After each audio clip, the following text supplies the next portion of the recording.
Құрметті азаматтар, мұз үстінде жазатайым оқиғалардың алдын алу мақсатында келесі ережелерді сақтаңыз. Белгіленбеген жерлерден өтпеңіз. Мұздың қалыңдығы бір адамға кемінде 10 см, ал адамдар тобы мен жеңіл көліктер үшін кемінде 25 см болуы керек. Ең алдымен су айдынының жиегіндегі мұздың қалыңдығын таяқшамен, оң мен балтамен тексеріңіз. Өсімдіктер, жарықтар, ойықтар көрінетін, сондай-ақ қармен жабылған жерлер қауіпті болуы мүмкін.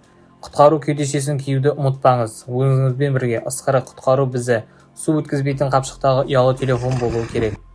Мұз астына құлаған жағдайда үрейленбеңіз. Егер сізде арнайы бездер немесе басқа да үшкір заттар болса, мұзға ілініп шығуға тырысыңыз. Егер ол заттар болмаса, онда қолдарыңызды кең жайыңыз, арқаңыз бен аяқтарыңызды мұзға тіреп, бір жағына сырғып көріңіз. Шынтағыңызды мұзға қойып, денеңізді көтеріңіз. Содан кейін аяғыңызды тіреп, бір жағына сырғып көріңіз. Егер сіз мұз жарылып батып жатқан адамды көрсеңіз, Александрова ұшы құтқару құралы арқылы шығарыңыз.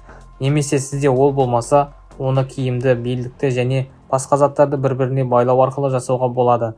Құтқаруға жорғалап барып, жақындап, оны адамға тастаңыз және орнынан тұрмай оны шығарып көріңіз.